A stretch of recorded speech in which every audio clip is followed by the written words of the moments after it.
What's good, Commanders fans? Another day, another signing. Another day, another signing by Adam Peters. They have signed linebacker, middle linebacker, inside linebacker, Mykal Walker, Michael or Mykal, Mykal Walker. He went to Fresno State. He was a fourth round pick by the Falcons in 2020. Dan Quinn was the head coach at the time, so there's obviously a connection right there. Every signing we made basically has had a connection so far for sure. That's just how it's been. Not gonna compare it to the Ron Rivera era. I don't think it's been that bad, but as far as it's a wait and see approach. I'm not gonna compare and judge it just yet. We'll see how that works out with these signings. I know a lot of people were upset about the Jeff Driscoll signing yesterday, saying it was April Fool's. And let's be honest, guys. He's being brought in to be the third string guy.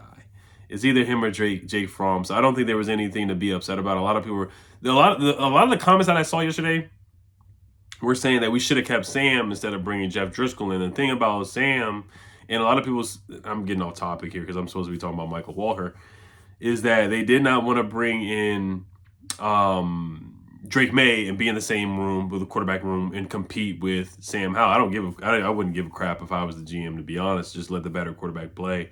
And when you draft somebody at number 2, Drake May's obviously going to start over Sam Howell because they didn't draft Sam, so they just didn't care and they wanted to trade him, which I don't blame them. I was for that. I said trade Sam. I was on the bandwagon to trade Sam, but like I said, if Sam would have stayed, I would have been fine either way. I would not be mad if Sam was still on the roster as the second string guy. I think he's honestly better than Marcus Mariota. I think I would trust Sam throwing the football more than Marcus Mariota. Marcus Mariota, if you're going to use him in that Navy type system where you're just running the ball, read option, triple option, stuff like that with Marcus Mariota, then okay, sure, I trust Marcus Mariota a little bit as a backup, but I think Sam is definitely a better thrower than throwing the football than Marcus Mariota by far. And Sam had an up and down roller coaster kind of season for sure. So, but I think the reason why they traded Sam is just because they didn't draft him. They're drafting a guy. They're drafting Drake May. Or Jaden Daniels. So they want to move on, focus all the development, all the snaps, all the practice reps, focus that on the number 2 pick. Let Mariota mentor him because he was the second pick of the draft before. Did it work out for him in the long run? No, but Mariota had a couple good seasons. He had a playoff win under his. He's got a playoff win under his belt. So he has some things that he can, mentor and teach a young quarterback, So he has some things to definitely tell young quarterbacks that can help him out. But I just didn't, I think they got to move up into the draft. I would not fret over getting Jeff Driscoll at all. And like I said before, I think it was best for Sam to move on to a different team and get a different opportunity over with the Seahawks. And I think it was best, honestly, in our best interest to move on from Sam. Like I said, if we kept Sam, I would have been fine. But I think I would have moved on from Sam too. I really would have. I would have moved on too. I would have rather gotten just a pick. Actually, I'm not gonna say I would rather would have just got like a third or a fourth, or they weren't gonna get a third or fourth. So at best they're probably gonna get a 6th if they just traded him straight up for a pick. But my point is that having the number 2 pick, having a new quarterback, focus on him, give him all the reps. Sam, they obviously don't believe in him. They didn't draft him.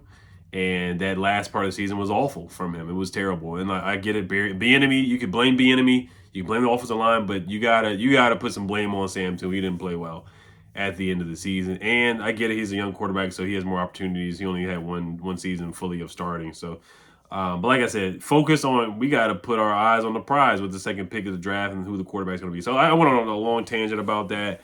But some of the comments that I saw, saying that we should have kept Sam on the roster rather than bringing in Jeff Driscoll, I'm not going to say necessarily disagree with that take, but their focus is on who they're picking at number 2. They're not thinking about Sam. They're just not. And that's what happens when you bring in a new regime. It is what it is on that. All right, let's talk about Mykal Walker. He had a season with 100 tackles, which is solid. Of course, tackles is not the end-all, be-all, but he was a Mike linebacker at times for the Atlanta Falcons. Played in 16 games in 2022. Started 12 games, caught 2 interceptions. He had a pick 6 on Cam Newton. He had an interception on Taylor Heineke when we played against the Falcons, when we beat them 20-19. When Marcus Mariota, the pass got deflected by Daron Payne left hand up. Mykal Walker had one of his best games of his career against Taylor Heineke. He got an interception, got a couple pass deflections in that game too. That was in 2022. That season he had 2 interceptions and 6 pass deflections, 50 and 107 tackles that year, 4 tackles for loss. And he also had a sack that year as well. 2021, the pick 6 against Cam Newton, where he had 17 games and 2 starts, and he had 35 total tackles.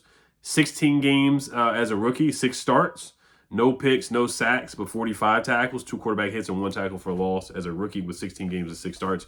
Was claimed by the Bears, then he was released, then picked up by the Steelers. The Steelers, Cole Holcomb was injured, and Quan Alexander was injured, so they needed him to fill in for the last game. He got an interception on Bailey Zapp for the Patriots.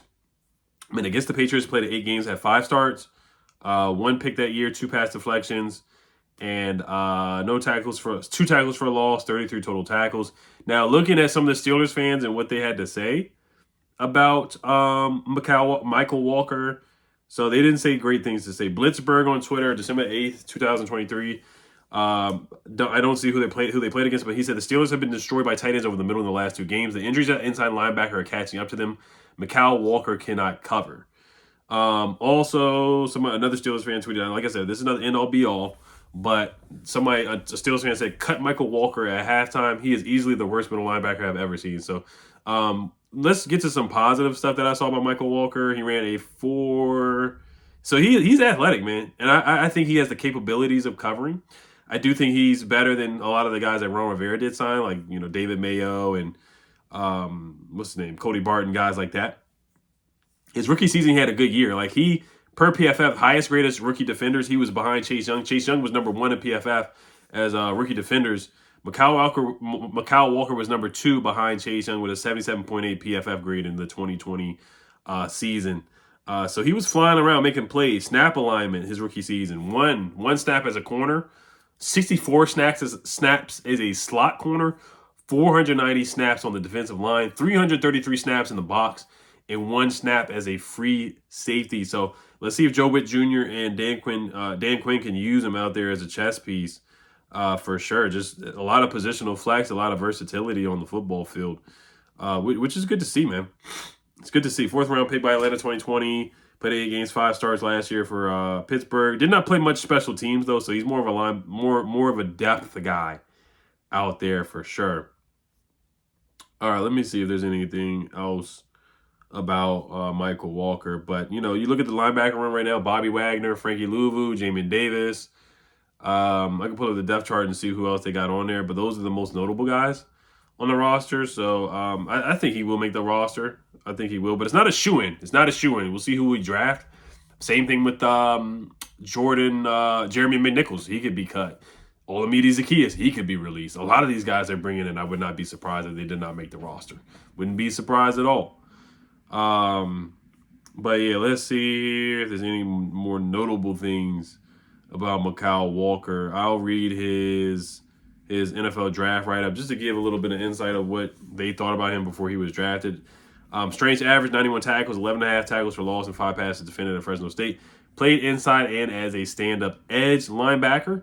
Above average field awareness, shows recognition of blocking schemes in front of him. Good finishing rate as a wrap-up tackler. Reads quarterback and squeezes passing windows from zone drops. Keeps working his feet to gain the edge as a rusher.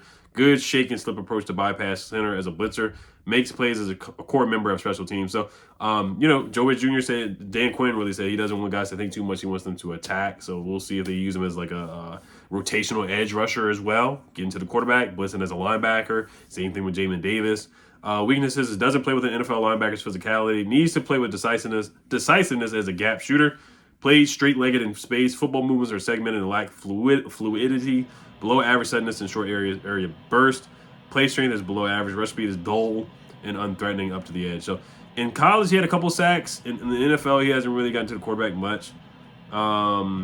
Let's look at his advanced stats here too.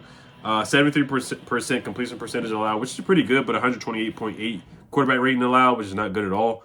And then 2022, 83% completion percentage allowed, which is pretty good. And 80.3 quarterback rating allowed, which is solid, which is pretty darn good in 2022. 2021, which was his best season, where he got the interception on the pick 6 on Cam Newton. 75% completion percentage allowed, and then the 77.6 quarterback rating allowed. So that 2021 season, if we can get that production, he played really, really well that season. So I hope we can get the 2021 Mykal Walker. That would be great.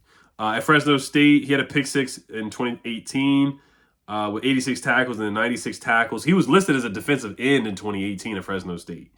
And then 2019, he was listed as a linebacker, had 96 tackles, 4 pass deflections, and 1 fumble recovery, 1 forced fumble. 6'3", 230 pounds as well. But he had an 80 athleticism score coming out in the NFL draft and the NFL combine. Ran a 4.6 40-yard dash and a 33-inch vertical jump. So, Archie, you guys, 20 bench press reps as well. So, solid. Just solid all the way around, guys. I think this is another depth guy.